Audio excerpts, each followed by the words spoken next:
قال النبي صلى الله عليه وسلم إن الدين يسر ولن يشاد الدين أحد إلا غلبه فسددوا وقاربوا أو كما قال عليه الصلاة والسلام۔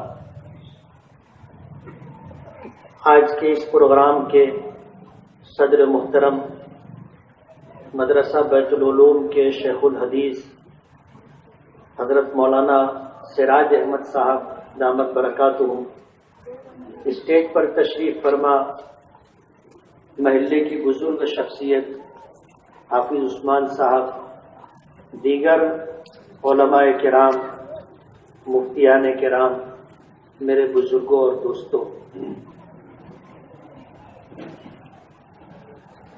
اسٹیج پر چڑھنے سے پہلے ہمارے کچھ احباب نے اس بات کا تقاضا رکھا کہ سیرت النبی صلی اللہ علیہ وسلم کا وہ مبارک سلسلہ جو ہم نے اسٹیج سے شروع کیا تھا وہ غار ثور تک پہنچا ہے، یعنی مکی زندگی مکمل ہو گئی، ہجرت کے سفر کا آغاز ہو چکا تھا اور غار ثور تک نبی کریم صلی اللہ علیہ وسلم پہنچ چکے تھے۔ تقاضا یہ تھا کہ اسی گفتگو کو یہاں غار ثور کے آگے سے شروع کیا جائے، لیکن ان احباب سے معذرت کہ اس وقت تقاضا کسی اور بات کا ہے۔ سیرت کے لیے انشاءاللہ پھر ہم یہ سلسلہ شروع کریں گے اور سیرت کے عنوان کو مکمل کریں گے۔ آپ کا ہی نہیں، مالیگاؤں کے دیگر لوگوں کا ہی نہیں، بیرون شہر اور بیرون ملک سے بھی لوگوں کا تقاضا ہے۔ سب سیرت کی کتاب پڑھتے نہیں، کچھ کو پڑھنے کا ڈھنگ نہیں ہوتا، کچھ ایسے ہوتے ہیں جو پڑھنا تو جانتے ہیں لیکن سیرت کی کوئی کتاب ان کے پاس نہیں ہوتی، کچھ اور موضوعات ان کی دلچسپی کے ہوتے ہیں۔ اس لیے ہم جس نبی کی ذات پر ایمان رکھتے ہیں، جن سے محبت کا دم بھرتے ہیں، ان کی مکمل زندگی بھی ہمیں معلوم نہیں، اس لیے یہ سلسلہ انشاءاللہ جاری کریں گے اور اس عنوان کو مکمل بھی کریں گے۔ آج اس وقت عنوان تو جلسے کا سیرت النبی صلی اللہ علیہ وسلم ہے، اور میں ایسا مانتا ہوں کہ دینی نقطہ نظر سے جو بات بھی کی جائے وہ آپ کی سیرت کا ہی ایک حصہ ہے۔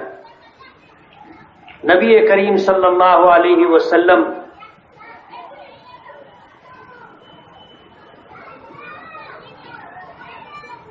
آپ جو شریعت لے کر کے آئے وہی آپ کی خدمت کا صحیح میدان۔ آج جو موضوع جس پر ہم گفتگو کرنا چاہتے ہیں وہ ہے دین اسلام۔ سرکار دو عالم صلی اللہ علیہ وسلم کی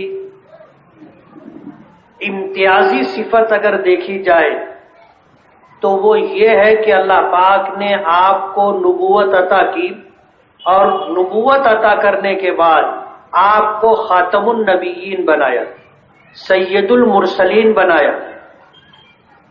اسی کے ساتھ اللہ تعالیٰ نے آپ کو جو کتاب عظیم عطا کی، قرآن پاک، یہ وہ کتاب ہے جو اللہ پاک نے ہمارے آقا جناب رسول اللہ صلی اللہ علیہ وسلم کو عطا فرمائی، اور یہ کتاب ہر اعتبار سے کامل و مکمل ہے۔ اس کتاب میں اللہ پاک نے جو آیات اتاری اور جو احکامات اتارے، ہمارے آقا جناب رسول اللہ صلی اللہ علیہ وسلم جو صاحب شریعت ہے، انہوں نے اس کی تفسیر میں جو کچھ بھی ارشاد فرمایا ہے وہ دین کو ہر اعتبار سے واضح کرنے کے لیے کافی۔ آپ دیکھو، ایک بچہ پیدا ہوتا ہے، اس کی پیدائش سے پہلے کے احکامات، پیدائش کے بعد کے احکامات، پھر نابالغی کا زمانہ اور بالغ ہونے کے بعد سے لے کے مرتے دم تک مکلف ہونے کی جو زندگی ہوتی ہے، ساری تشریحات اور تفصیلات آپ کو دین اسلام میں ملے گی۔ اسلام کے علاوہ پوری دنیا میں روئے زمین پر کوئی ایک مذہب، کوئی ایک دھرم بھی ایسا نہیں ہے جو اپنے ماننے والوں کی مکمل رہنمائی کرتا۔ اور ہم تو اس سے ایک قدم آگے بڑھ کر کے کہتے کہ قرآن کریم کے نازل ہونے سے پہلے جو آسمانی کتابیں تھیں، جو آسمانی مذاہب تھے، وہ بھی اپنے ماننے والوں کی مکمل رہنمائی نہیں کرتے۔ یہی وجہ ہے کہ توریت ہے، زبور ہے، انجیل ہے، آج اپنی اصلی حالت میں موجود نہیں ہے۔ ان کے ماننے والوں نے ہی اس میں تحریف کی، اس میں تبدیلی اور ترمیم کی۔ لیکن ہم نے علماء سے یہ بات سنی ہے، اپنے اساتذہ سے یہ بات سمجھی ہے، اور کتابوں میں بھی یہ بات ملتی ہے کہ شریعت کی ابتدا، دین کی ابتدا حضرت آدم علیہ نبینا علیہ الصلاۃ والسلام سے ہوئی، اور یہ سلسلہ چلتا رہا۔ تھوڑے تھوڑے احکامات آتے رہے اور دین آگے بڑھتا رہا۔ ہر نبی کے زمانے میں جو بھی احکامات اور دین تھے، اگرچہ وہ ان کی نجات کے لیے کافی تھے، یعنی جس نبی کو جتنے احکامات اللہ پاک کی طرف سے ملے، ان احکامات پر اس زمانے کے لوگوں نے عمل کر لیا، وہ ان کی نجات کے لیے کافی۔ لیکن وہ شریعتیں بھی مکمل نہیں تھیں،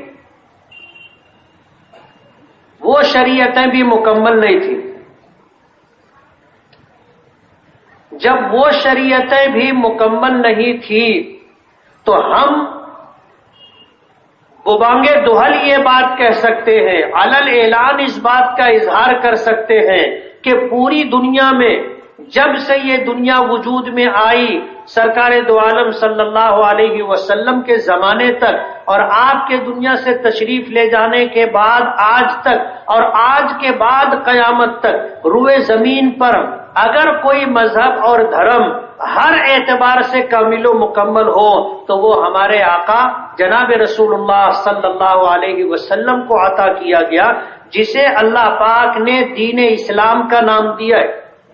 اللہ پاک کا فرمان ہے، ان الدین عند اللہ الاسلام، اللہ کے نزدیک پسندیدہ دین اسلام۔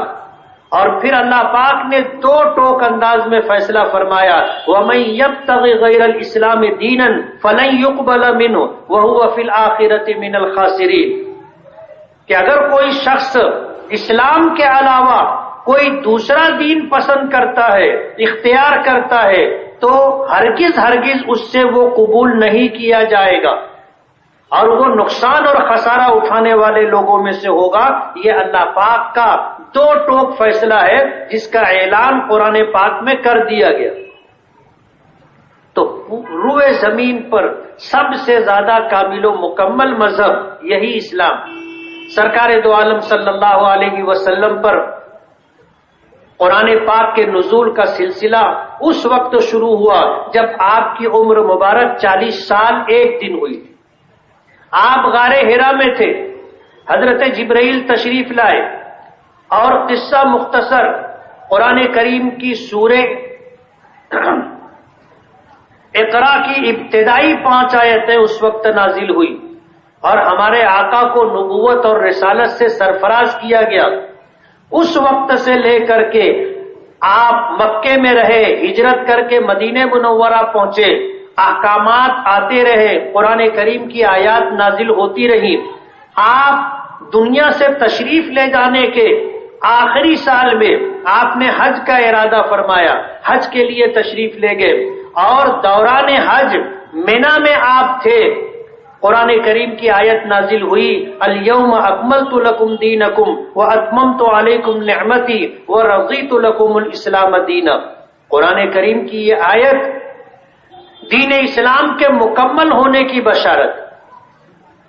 اللہ پاک فرماتے ہیں کہ آج کے دن میں نے تمہارے لیے تمہارا دین مکمل کر دیا ہے۔ الیوم، آج کے دن، اکملت لکم، تمہارے لیے مکمل کر دیا، دینکم تمہارا دین، واتممت علیکم نعمتی اور تم پر اپنی نعمتیں تمام کر دی۔ ہم سے پہلے دنیا والوں کو آج جو نعمتیں ہمارے پاس ہیں ماضی میں ان کے پاس نہیں تھی۔ آج جو اللہ پاک نے حضور کی امت کو نعمتیں عطا فرمائی ہیں ماضی میں بادشاہوں کو بھی نصیب نہیں تھی۔ آج تو ہمارے پاس یہ سہولت ہے، ایک بٹن دباؤ رات بھر پنکھا ہوا دیتا رہتا ہے۔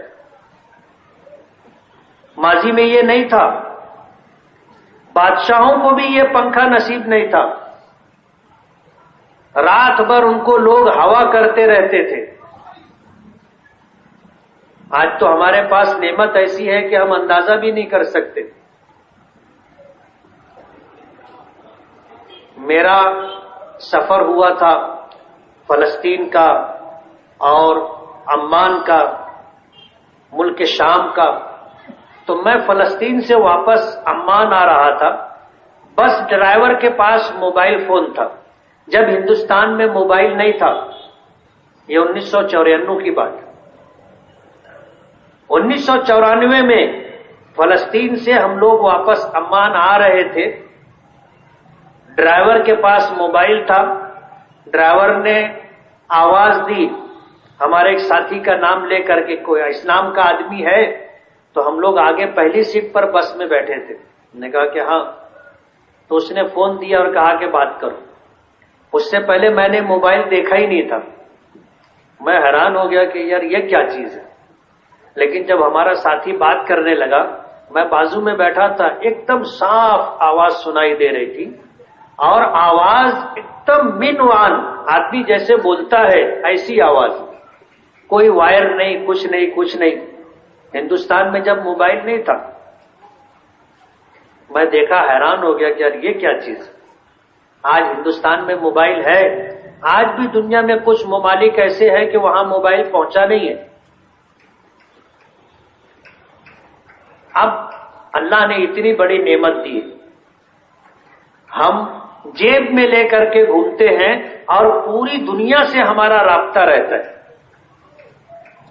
ابھی کرسی پر بیٹھنے سے پہلے ایک فون آیا، اس ہفتے میں میرے 2 چچا خسر کا انتقال ہوا یو پی میں۔ میرا بیٹا عبید الرحمان اور گھر کے لوگ جمعہ کے بعد بمبئی سے ریزرویشن تھا گولڈن ٹیمپل ٹرین کا، 9:25 پر ٹرین تھی، 8:45 بجے یہ لوگ وہاں پہنچے، اور ٹرین میں سیٹ مل جانے کے بعد وہاں سے فون کر کے انہوں نے اطلاع دی کہ ہم لوگ پہنچ گئے، ٹرین میں بیٹھ گئے، سیٹ مل گئی۔ اب آپ سوچو، ماضی میں یہ چیز ممکن تھی؟ یہ نعمت ہم سے پہلے لوگوں کے پاس تھی؟ نہیں تھی۔ آنے والا زمانہ اس سے زیادہ ایڈوانس ہوگا، یعنی جو چیز آج ہم ناممکن سمجھتے ہیں، کل وہ چیز ممکن ہوگی اور دستیاب بھی ہوگی۔ جیسے آج سے 100 سال پہلے اگر یہ بات کہی گئی کہ ایک سواری ایسی ہوگی جس پر 100، 200، 500، 700 لوگ بیٹھیں گے، ان کا سامان بھی ہوگا، اور ان کو وہ سواری ہوا میں لے کر کے اڑے گی، اور دنوں کا سفر گھنٹوں میں پورا کرے گی، تو لوگ اشارہ کرتے کہ اس کا اسکرو ڈھیلا ہو گیا ہے، یہ پاگل ہو گیا ہے۔ کوئی بھی اس کی بات پر یقین نہیں کرتا۔ لیکن اب یہ ہوائی جہاز آیا اور عام ہو گیا۔ کل میں ٹکٹ بنوا رہا تھا تو وہاں پر جو ہے وہ کہنے لگا کہ اب لوگ ٹرین کا ٹکٹ کم بنواتے، یو پی جانا ہو تو ہوائی جہاز سے جاتے۔ اب عام بات ہو گئی ہے، ٹکٹ بھی سستا ہوتا جا رہا ہے۔ اللہ پاک نے فرمایا وَأَتْمَمْتُ عَلَيْكُمْ نِعْمَتِي، میں نے تم پر اپنی نعمتیں تمام کر دی ہے۔ میں نے مثال میں 2-3 چیزیں ذکر کی، ماضی میں یہ سب کچھ نہیں تھا۔ ایسی سواریاں نہیں تھی. سلطان محمود غزنوی رحمت اللہ علیہ کے بارے میں آتا ہے کہ انہوں نے ہندوستان فتح کرنے کے لیے ہندوستان پر 17 مرتبہ حملہ کیا، اور 17 مرتبہ حملہ کرنے میں اپنی زندگی کے 30 سال گھوڑے کی پیٹھ پر گزارے. کتنے سال؟ گھوڑے کی پیٹھ پر اپنی زندگی کے 30 سال گزارے. رشیا سے، غزنی سے چلتے تھے ہندوستان آنے کے لیے، تو اس میں جتنا وقت 17 مرتبہ آنے جانے میں صرف ہوا وہ 30 سال پر محیط ہے. آپ اندازہ کرو، پہلے سواریاں نہیں تھی، جو سواری تھی وہی تھی. اللہ نے نعمتیں تمام کر دی، اور اس میں دن بدن اضافہ ہوتا رہے گا، نعمتیں کم نہیں ہوں گی. آج جیسا کپڑا ہم لوگ پہن رہے ہیں، عام انسان ماضی میں بادشاہوں کو بھی نصیب نہیں تھا. جیسا بستر آج ہم استعمال کر رہے ہیں، ایسا بستر، ایسی گادی، ایسا بیڈ شیٹ اور ایسا بلانکٹ ماضی میں بادشاہوں کو بھی نصیب نہیں تھا. اور یہ سلسلہ آگے بڑھتا رہے گا. ایک وقت آئے گا کہ زمین اپنے خزانوں کو اگلے گی. مفسرین نے لکھا ہے کہ اللہ نے یہ دنیا بنائی تو دنیا بنانے کے بعد اللہ پاک نے اس زمین میں قیامت تک آنے والی تمام مخلوقات کی ضرورتیں امانت کے طور پر رکھ دی. ہماری جتنی ضرورتیں ہیں سب زمین سے پوری ہوتی، اور زمین میں اللہ نے وہ ساری ضرورت کی چیزیں امانت کے طور پر رکھ دی. جیسے مثال کے طور پر گیہوں، قیامت تک آنے والے انسانوں کو جتنے گیہوں کی ضرورت ہوگی اللہ پاک نے زمین میں اسے رکھ دیا، اور زمین کو امین بنایا ہے، اور اسے اس بات کا پابند کیا ہے کہ ہمارا جب حکم ہوگا جتنا گیہوں کا دانہ دینا ہے اتنا ہی باہر کرنا. آج تم زمین کھود کر کے گیہوں کا ایک دانہ بھی نہیں نکال سکتے. کوئی نکال سکتا ہے؟ نہیں نکال سکتے. ہم کھودیں گے تو ہم کو زمین میں گیہوں نہیں ملے گا، لیکن ہے. اور اللہ نے اس کے حاصل کرنے کا جو ضابطہ اور طریقہ بنایا ہے، اس ضابطے سے گیہوں ہر سال پیدا ہوتا ہے. کتنا پیدا ہوگا اللہ کی طرف سے طے. اس میں ایک دانہ کم بھی نہیں ہوتا، ایک دانہ زیادہ بھی نہیں ہوتا. چاول اسی زمین میں ہے، ساری دالیں اسی زمین میں ہے، جوار ہے، باجری ہے، مکئی ہے، سب کچھ اس زمین میں ہے. ہم جو کپڑا پہنتے ہیں اس کے لیے کپاس، کاٹن بھی اسی زمین میں ہے، پولیسٹر بھی اسی زمین میں ہے. ہم مکان بناتے ہیں، اینٹ اسی زمین سے بنتی ہے، ڈبر پتھر اسی زمین سے نکلتے ہیں، اسٹیل اسی زمین سے نکلتی ہے، جن پتھروں سے سیمنٹ بنتی ہے وہ اسی زمین سے نکلتی. یہ میں آپ کو مثال کے طور پر بتا رہا ہوں. ہمارے لوگ سونا چاندی پسند کرتے ہیں، وہ بھی اللہ نے اسی زمین میں رکھا ہے.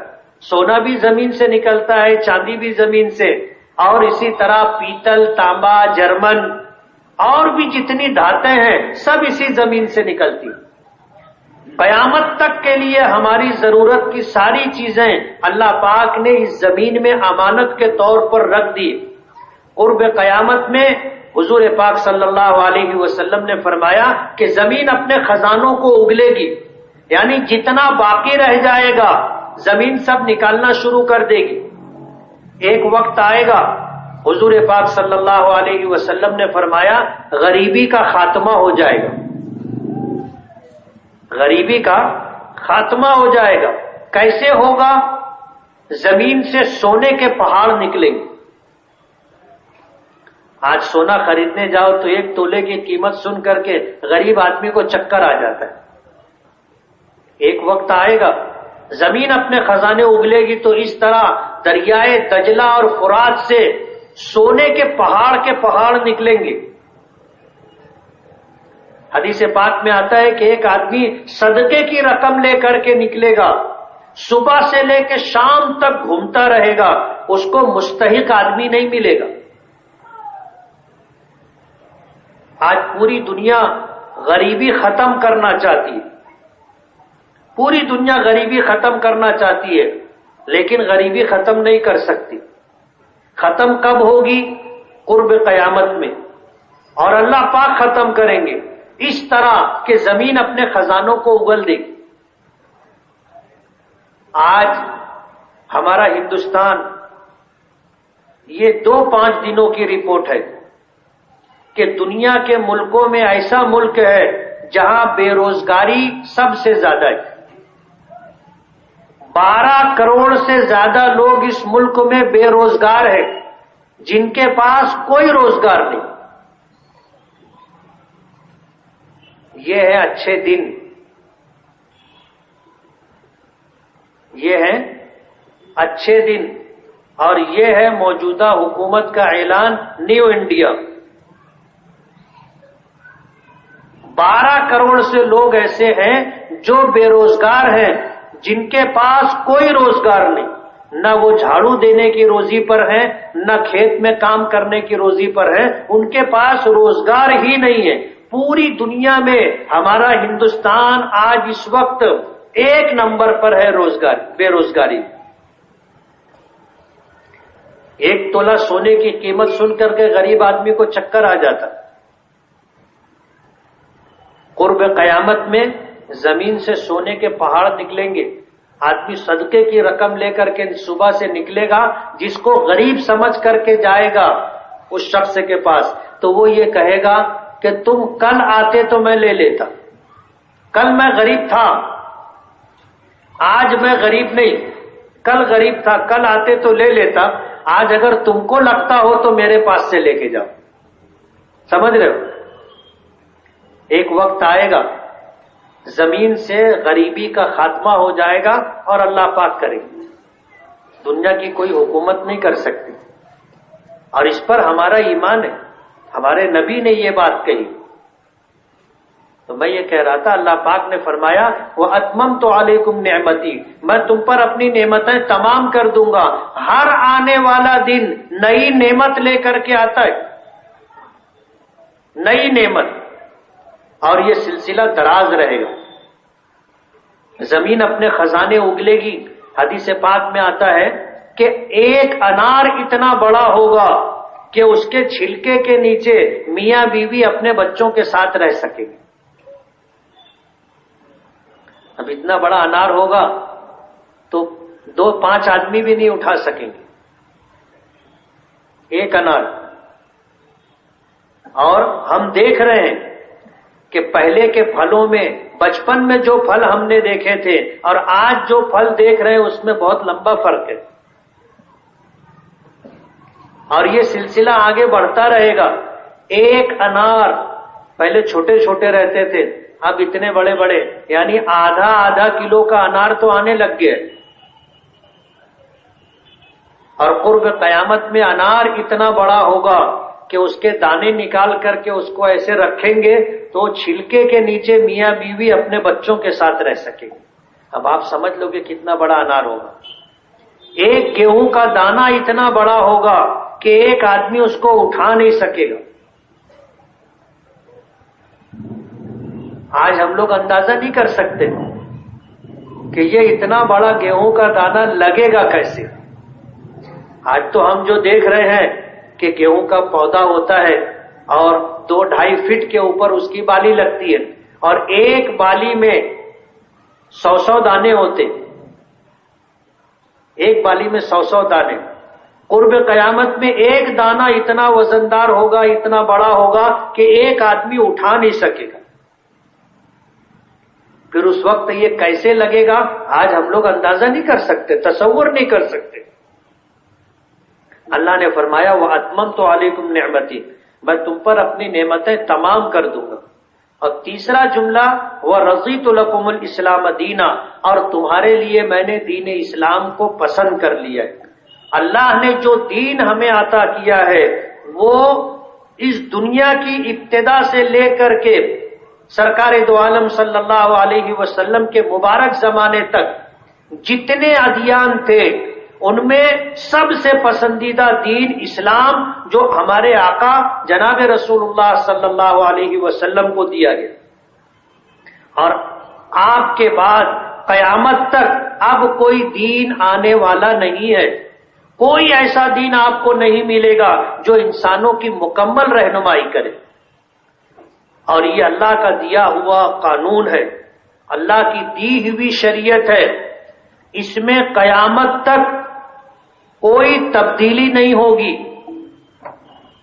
اس لیے کہ یہ اللہ کا بنایا ہوا قانون ہے اور اللہ نے اسے قیامت تک کے لیے بنایا ہے۔ تو قیامت تک جتنے انسان آئیں گے ان کی کیا حاجتیں اور کیا ضرورتیں ہیں اور ان کے لیے کس چیز میں بھلائی ہے، اللہ نے یہ ساری چیزیں جان کر کے اللہ کے علم میں ہے، ان ساری چیزوں کو جانتے ہوئے اللہ نے ہم کو یہ قانون دیا ہے، اس لیے اس میں قیامت تک تبدیلی کی کوئی گنجائش نہیں۔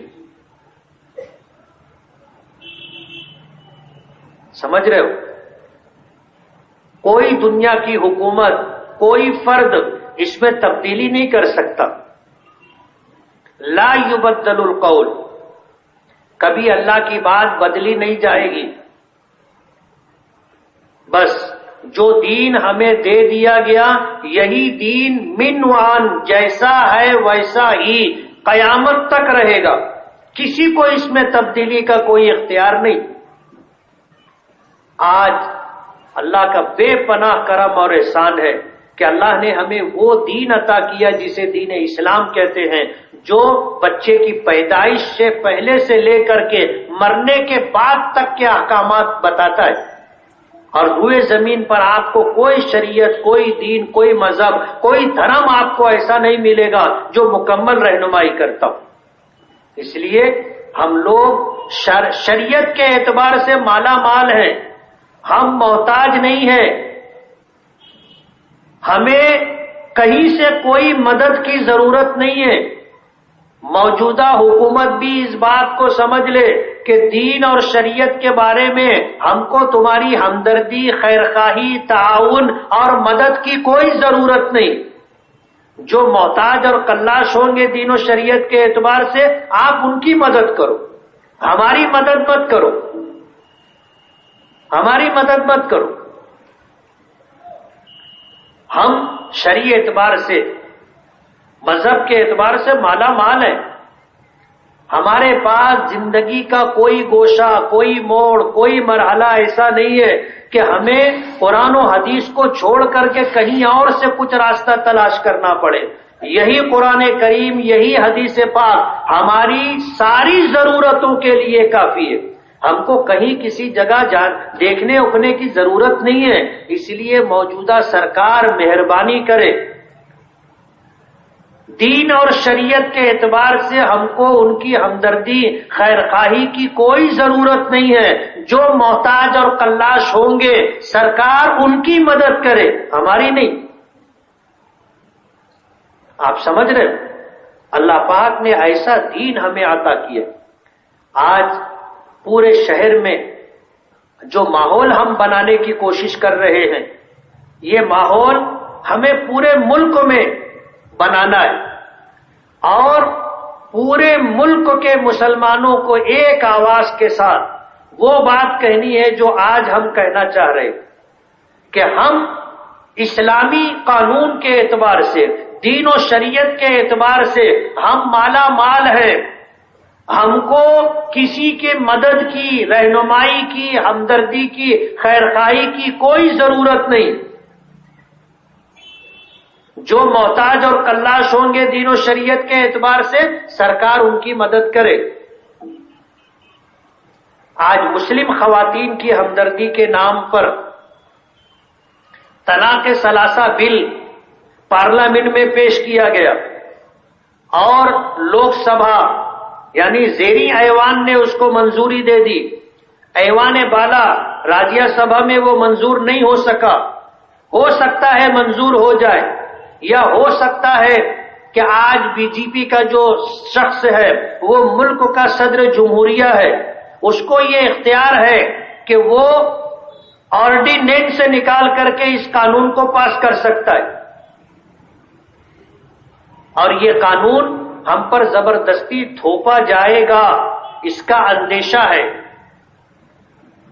لیکن میں آپ کو یہ بتانا چاہتا ہوں کہ یہ جو مصیبت اور پریشانی ہمارے سر پر آئی ہے، یہ ہماری بدعمالیوں کی وجہ سے آئی، ورنہ کسی کے باپ کی ہمت نہیں تھی، کسی میں یہ یارہ نہیں تھا کہ وہ ہماری شریعت میں مداخلت کرتا۔ ہم نے طلاق کو مذاق بنا لیا، طلاق کو مذاق بنا لیا۔ شریعت نے طلاق کا نظام جو ہمیں عطا کیا تھا وہ ہمارے لیے رحمت تھا، ہم نے اپنے غلط طور طریقوں کی وجہ سے اس کو اپنے لیے زحمت بنا لیا۔ انسانی فطرت اور مزاج ہے کہ کسی کے ساتھ رہتا ہے تو مزاج کی ہم آہنگی ہو جاتی ہے اور ایک دوسرے کو سمجھ بوجھ کر کے رہنے کی راہیں کھلتی ہیں، لیکن کہیں ایسا بھی ہوتا ہے کہ مزاج کی عدم موافقت کی وجہ سے یا حقوق کی عدم ادائیگی کی وجہ سے یا ذمہ داریوں کے انحراف اور ذمہ داریوں کی ادائیگی میں کوتاہی کی وجہ سے ایسے حالات پیدا ہو جاتے ہیں کہ پھر دونوں ساتھ میں نہیں رہ سکتے۔ نکاح ہوتا ہے، نکاح ہونے کے بعد سرکاری اعداد و شمار اور سروے رپورٹ کے اعتبار سے 200 نکاح میں سے ایک نکاح ایسا ہوتا ہے جس میں علیحدگی کی نوبت آتی ہے۔ 200 میں ایک صحیح، لیکن ظاہر بات ہے یہ ہماری ضرورت تھی، ہماری شریعت نے اس کے لیے کیا نظام اور کیا قانون ہوگا وہ ہمیں عطا کیا۔ اور اسلام میں ایسے موقعوں کے لیے شریعت کا حکم ہے کہ میاں بیوی میں ایجاب و قبول کے بعد جب رشتہ نکاح قائم ہو گیا تو دونوں کے ذمے کچھ ذمہ داریاں اور کچھ حقوق عائد کیے گئے۔ مرد کی ذمہ داری کیا ہے، عورت کی ذمہ داری کیا ہے، بیوی بچوں کے شوہر پر باپ پر کیا حقوق ہیں، باپ کے بیوی پر بچوں پر کیا حقوق ہیں، یہ ہماری شریعت نے مکمل طریقے سے ہمیں بتایا۔ لیکن جب ان ذمہ داریوں کی ادائیگی میں کوتاہی ہونے لگی تو پھر اس صورت کے اندر بے بناؤ اور نبھا نہ ہونے کی صورتیں پیدا ہونے لگی۔ تو شریعت نے ایسے موقعوں پر شریعت میں شوہر کو حکم دیا فَعِظُوهُنَّ، اگر ایسے حالات پیدا ہو جائیں کہ نافرمانی، شقاق، نفاق، جھگڑا، بے بناؤ میاں بیوی کے درمیان آ جائے تو شوہر کو حکم دیا فَعِظُوهُنَّ، وہ بیویوں کو سمجھائیں۔ اور پوری دنیا اس بات کو بولتی ہے کہ ہر مسئلے کا حل بات چیت میں، ہم ہی نہیں بولتے، یہ تو 1400 سال پہلے ہمارے قرآن نے پوری دنیا والوں کو بتا دیا کہ ہر مسئلے کا حل بات چیت میں۔ اس لیے سب سے پہلا حکم یہ دیا گیا فَعِظُوهُنَّ، کہ شوہر بیوی کو سمجھائے، اور بیشتر مسائل اس پر حل ہو جاتے۔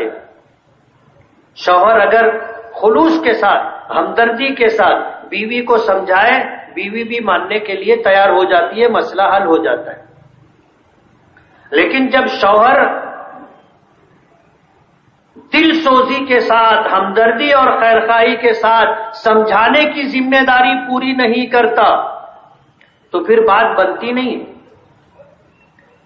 پھر ہوتا یہ ہے کہ اختلاف ختم نہیں ہوا، ناراضگی ختم نہیں ہوئی، شوہر یا تو سمجھایا نہیں یا سمجھا نہیں سکا، تو پھر شریعت کا حکم ہے وَاهْجُرُوهُنَّ فِي الْمَضَاجِعِ، کہ پھر شوہر بیویوں سے بستر علیحدہ کر لے۔ اور یہ وہ جھٹکا ہوتا ہے جو بیوی کبھی برداشت نہیں کر سکتی، بیوی کبھی برداشت نہیں کر سکتی، وہ مجبور ہو جاتی ہے اپنی زندگی پر غور کرنے کے لیے، اپنی ذمہ داریوں کو سمجھنے کے لیے، شوہر کی بات کو ماننے کے لیے مجبور ہو جاتی ہے۔ لیکن آپ کو سماج میں ایسے لوگ ملیں گے بیوی سے جھگڑا ہے، لیکن شریعت کے حکم پر سمجھانے بجھانے، افہام و تفہیم اور مصالحت کے لیے شریعت نے جو راستہ بتایا اس کو اختیار نہیں کرتے۔ شہر میں ایسی مثال بھی آپ کو ملے گی کہ 15 سال ہو گئے، 10 سال ہو گئے، میاں بیوی میں بات چیت نہیں ہے، اولاد پیدا ہو رہی ہے. انہوں نے وَاهْجُرُوهُنَّ فِي الْمَضَاجِعِ پر عمل نہیں کیا. بیوی نافرمان ہے، بات نہیں مان رہی ہے، بستر علیحدہ کرو. وہ بستر علیحدہ کرنے کے لیے تیار نہیں ہے. مسئلہ اسی طرح چل رہا ہے. اگر اس پر بھی مسئلہ حل نہ ہو تو پھر شریعت کا حکم ہے وَاضْرِبُوهُنَّ، سختی کرو.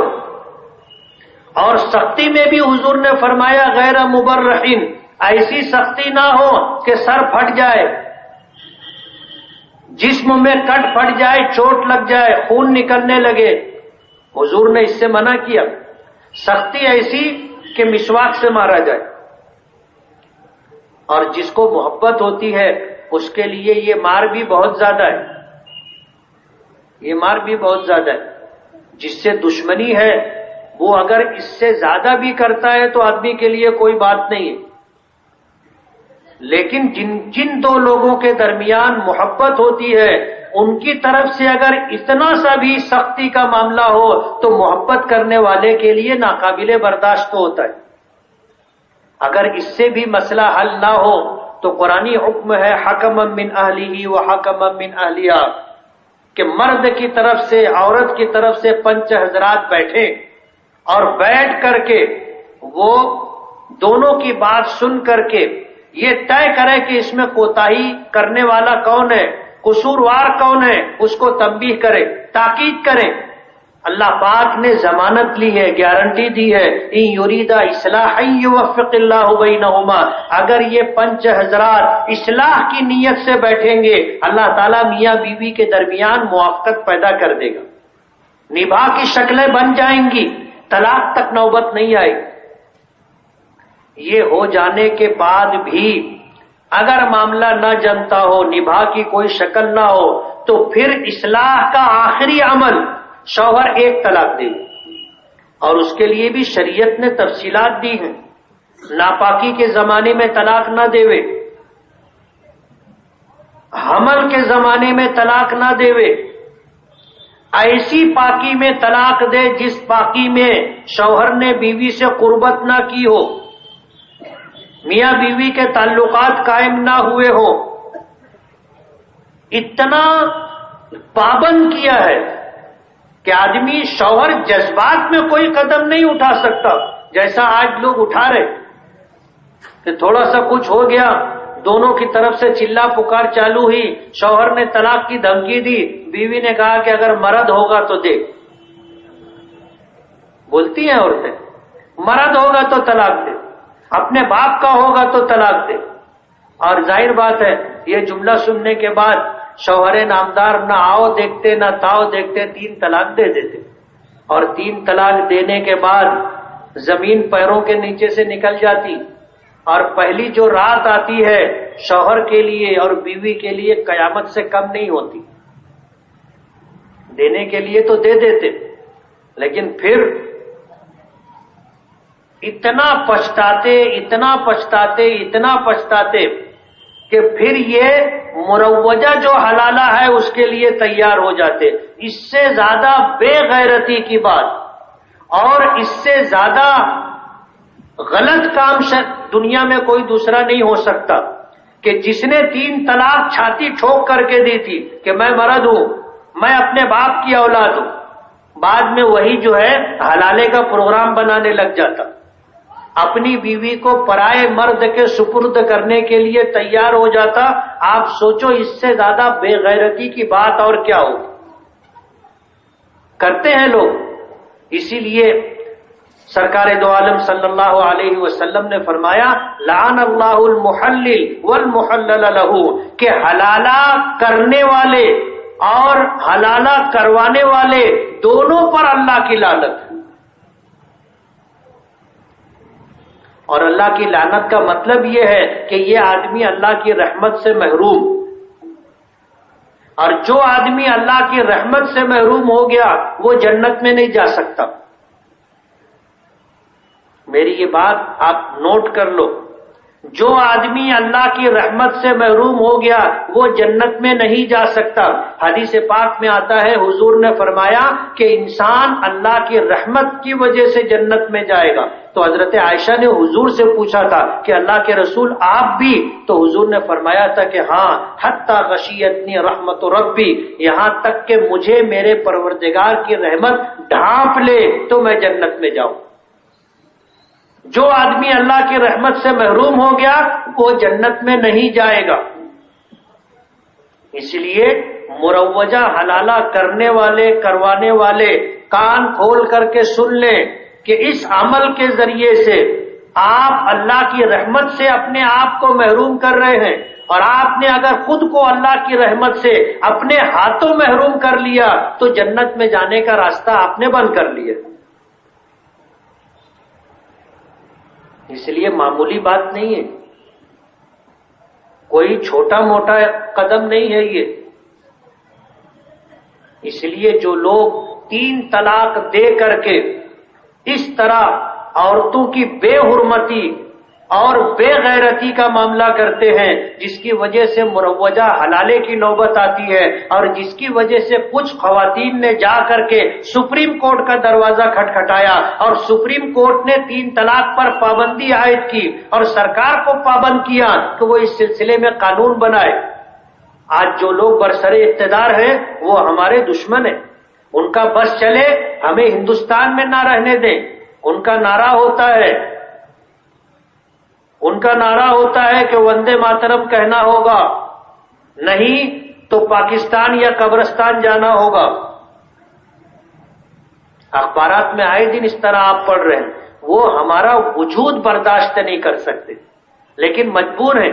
ہندوستان میں ہماری تعداد 20-22 کروڑ ہے، 20-22 کروڑ کی تعداد میں ہم ہیں، اور یہ اتنی بڑی تعداد ہے کہ جو دنیا کے بہت سارے ممالک ہیں ان میں بھی مسلمانوں کی اتنی بڑی تعداد نہیں۔ پورا سعودی عرب، اس کی مجموعی آبادی 2 سے 3 کروڑ کی ایک ملک ہے وہ۔ ہم تو ہندوستان میں 22-23 کروڑ کی تعداد میں، تو کوئی حکومت ہم کو ختم نہیں کر سکتی، ہندوستان سے نکال نہیں سکتی، اور یہ ان کے بس کی بات بھی نہیں ہے۔ لیکن ان کی دل میں ان کے جو ہمارے تعلق سے عداوت، دشمنی اور نفرت ہے، ان کی زبان سے نکلتی ہے کہ ہمیں یا تو پاکستان جانا ہوگا یا قبرستان جانا ہوگا۔ وہ ہمارا وجود برداشت نہیں کر سکتے۔ ایسی حکومت کو جب سرکار نے پابند کیا کہ وہ قانون بنائے، تو اس نے قانون بنایا کہ اگر شوہر 3 طلاق دے گا واقع نہیں ہوگی، 1 طلاق بھی نہیں پڑے، اور اس کو 3 سال کے لیے جیل میں جانا پڑے گا، اور جیل میں جانے کے بعد بھی اس کے ذمے بیوی اور بچوں کا نفقہ بھی رہے گا۔ اب ایسا اندھا اور کالا قانون انہوں نے بنایا کہ ان اندھوں کو اور بیوقوفوں کو سمجھتا بھی نہیں تھا کہ اس پر عمل کیسے ہوگا۔ جب طلاق واقع نہیں ہوئی تو یہ آدمی تو گنہگار بھی نہیں ہوا نا، آپ سزا کیسے دو گے؟ لیکن انہوں نے سزا طے کر دی کہ 3 سال کی سزا، اور یہ 3 سال کی سزا ایسی کہ اس میں ضمانت بھی نہیں ہے، یعنی 3 سال پورا ہونے میں 1 دن بھی کم ہوگا تو یہ جیل کے باہر نہیں آ سکتا۔ اور بہت عجیب قانون بنایا۔ جب 2 آدمیوں کے درمیان کوئی معاملہ ہوتا ہے، ہندوستانی قانون یہ ہے کہ یہ فریق اگر جا کر کے کمپلین دینا چاہے، کیس کرنا چاہے تو کر سکتا ہے، کوئی تیسرا نہیں کر سکتا، کوئی تیسرا نہیں کر سکتا۔ جو مبتلا بھی ہی ہے وہ کرے گا۔ اور انہوں نے قانون ایسا بنایا کہ شوہر نے طلاق دی، بیوی پر طلاق نہیں پڑی، لیکن بیوی نے جا کر پولیس میں کمپلین نہیں کی۔ کوئی ہمارا پڑوسی تھا، اس نے سن لیا، اس نے جا کے کمپلین کر دیا، یہ بیچارہ شوہر 3 سال کے لیے جیل میں۔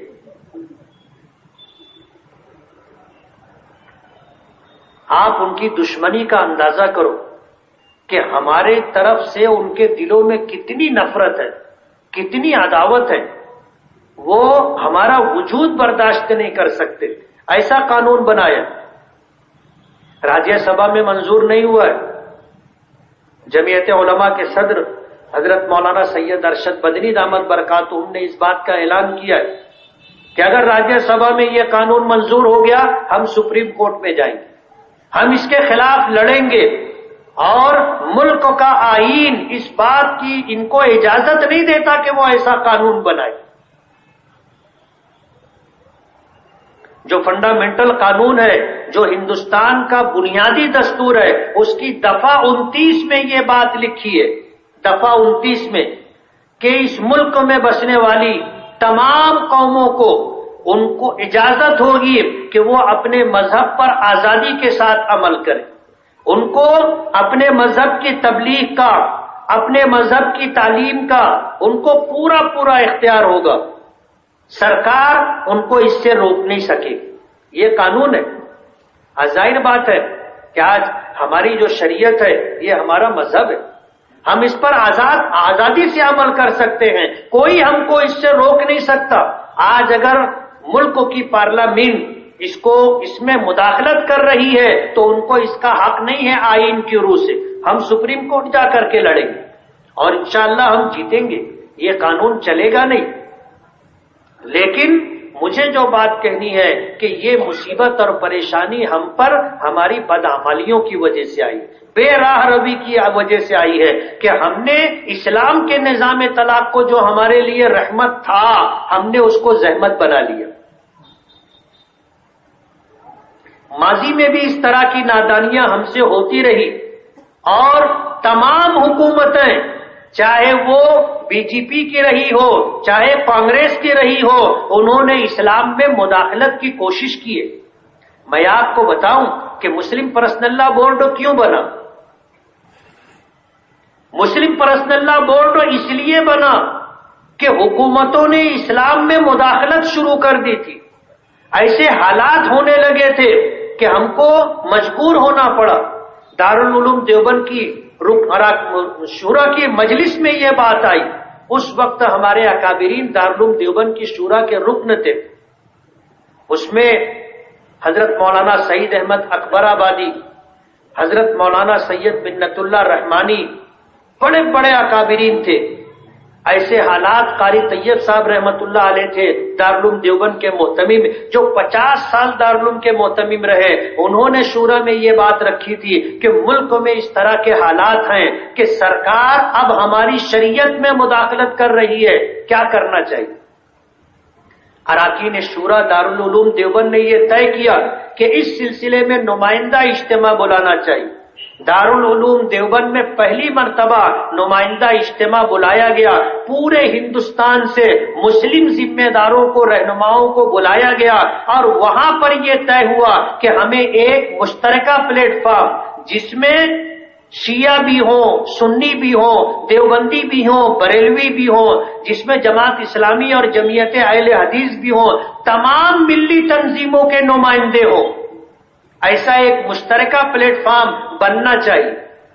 دارالعلوم دیوبند نے اس کا اہتمام کیا تھا، اور دارالعلوم دیوبند میں یہ بات طے ہوئی تھی، اور پھر الحمدللہ مہاراشٹر میں بمبئی کے لوگوں نے اس سلسلے میں پہلا کنونشن بمبئی کی سرزمین پر رکھا، جس کے صدر، جلسے کے صدر، کنونشن کے صدر حضرت مولانا قاری محمد طیب صاحب رحمت اللہ علیہ، اور وہاں یہ طے ہوا پورے ملک کے اعتبار سے کہ ہم کو اپنا ایک مشترکہ پلیٹ فارم بنانا ہے، اور اسے نام دیا گیا آل انڈیا مسلم پرسنل لا بورڈ، جس کے پہلے صدر حضرت مولانا قاری محمد طیب صاحب رحمت اللہ علیہ تھے۔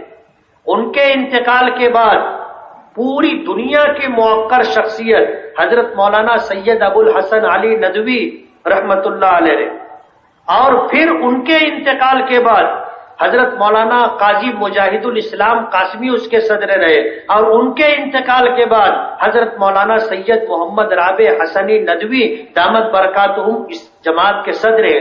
یہ آل انڈیا مسلم پرسنل لا بورڈ کے چوتھے صدر ہیں۔ قاری طیب صاحب رحمت اللہ علیہ نے صدارت کی تھی، اور اس وقت مسلم پرسنل لا بورڈ کے جنرل سیکریٹری حضرت مولانا سید منت اللہ رحمانی صاحب تھے، اور پھر ان کے انتقال کے بعد آل انڈیا مسلم پرسنل لا بورڈ کے